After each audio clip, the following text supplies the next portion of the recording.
Hello and welcome back to this video series where we're checking out some missions to the Dungeoncrawler Gamejam 2023, and this time we will have a look at the game of life and death. Let's have a quick look at a very brief description here. I'm sorry, as I surely could have made more out of it, but time was running too fast, sadly. A basic dungeon crawler with the duality aspect of life and death. Okay, your player is a necromancer who defeats his opponents to use them to fight for himself. Okay, that's a bit of a different story with life and death. Alright, let's jump into the game. And here we are. We have controls, forward, turn left, turn right, turn back, okay. Inventory and minions. Concepts, revive opponents to use them as minions. Store remains to recover health with them. You can switch position with minions during combat. You don't lose if a minion dies. Okay, so I and M. Start. A fierce full war broke out between the human kingdoms and the underworld armies. Even if the human kingdoms seem to have the upper hand, your lords sent you brave hero to the dungeons. Due to your special abilities to manipulate life and death, they gave you the task to raise an army with those creatures living down there. With no other choice, you stepped into the dungeon to face what lurks around there. Start adventure. Okay. So, okay. So every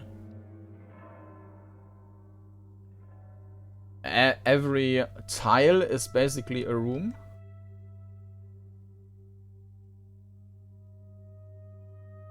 Yeah, pretty much. Which is fine, but of course some things don't really apply then. Usually I would say like how, regarding the perspective, which is probably fine here, but because you would never see like full corridor anyways, it doesn't really matter that much. So in general, of course, a normal tiles like in other crawlers would have been better, but of course it kind of works and it doesn't break the rules. The controls, it is extremely quick, so that's fine. It does not queue up the turning around, but it accepts the command before the animation is, so it might queue them up. Definitely it so it seems like the turning is already taking place before we land on the next tile. But it's not queued up if we turn right away. So if I use R and using S is not going backward, it's actually turning around, which I find very confusing, but alright. So let's see how the combat works. We have our inventory, okay. We have some spell. This is probably a damage spell, and this is like call creature. Let's okay, no sound, that's a shame. And I'm also not sure what's happening. I mean, it looks like he's taking damage, and this seems to be our hit point bar. We are Zerlux. Okay, so we have this dead dude now, and we can revive him and put him into our stash or something. And then the game breaks because I can't use any keys anymore. Okay. that didn't go too well. Alright, let's restart the game. 1 second. And we are back in the game. And of course we need to do this again. And it seems like it's randomly generated.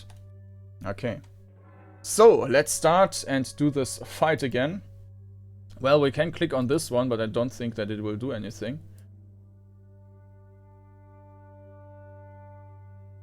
Oh, we can actually increase our hit points by just dragging the hit points bar. Okay, that's probably not intended. And I think that's also not really working.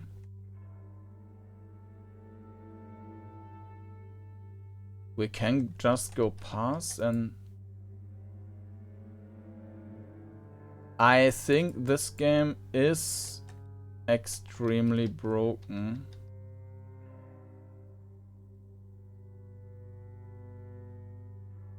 We can kill this dude again. Store corpse. Now we can continue moving and we can just increase our hit points again.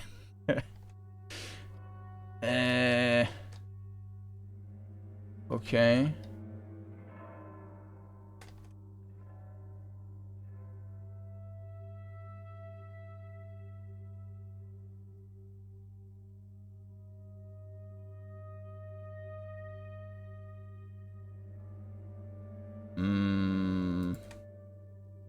And I think okay, so this is just the visual aspect. It's it actually stays on that value.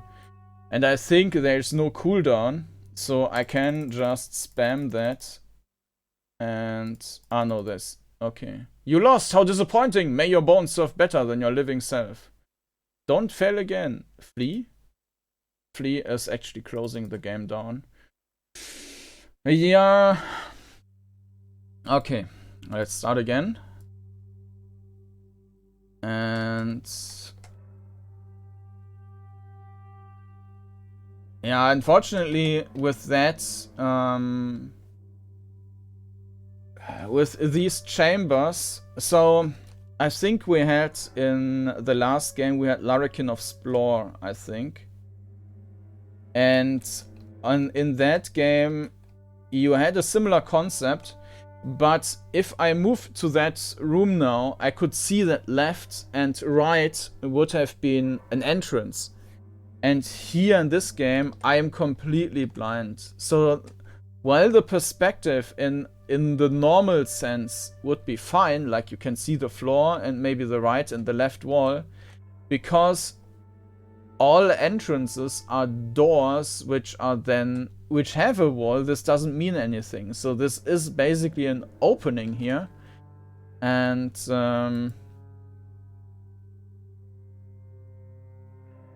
yeah, I mean, I'm just spamming, waiting until he is toast.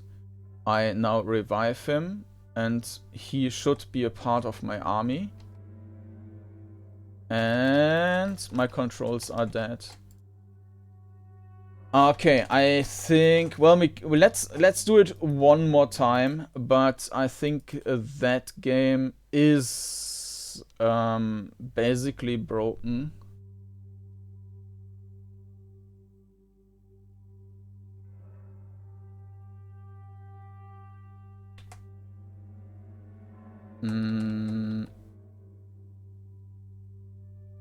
So let's kill that dude again.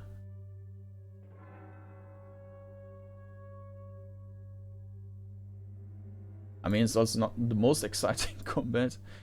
But we need to revive him so that we can actually see the feature of the game, which is summoning undead and stuff. Okay, so maybe if I don't move, then it will work. And we can... Okay, so inventory is empty. So when we click on that, now we have this guy and we summon him, okay? And I'm not sure what this is supposed to... I mean, tooltips would have been nice. I have no idea. Ah, okay, so we ate him basically and got our hit points back.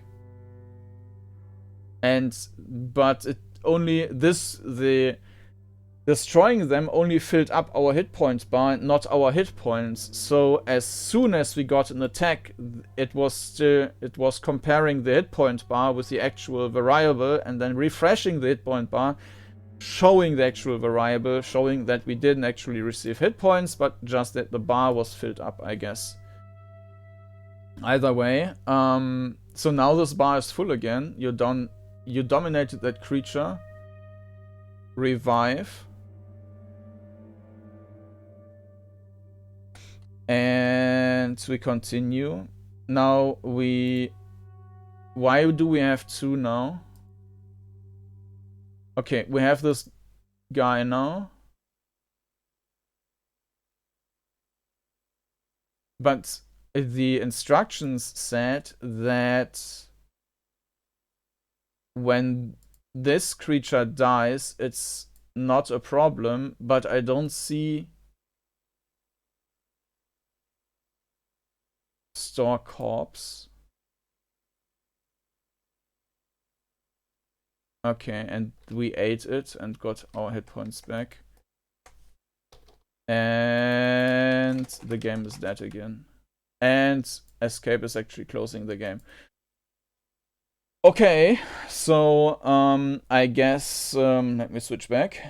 Yeah, that was the game of life and death, but unfortunately, yeah, this game has some serious issues. So I mean, just to go through the stuff I usually note down about the games, like how well was the navigation. Unfortunately, even though you could move around rather smoothly, you had no orientation whatsoever, because you could basically only see on your tile you're standing on whether you can go forward or not, and that's the only thing you could see. So that should definitely change.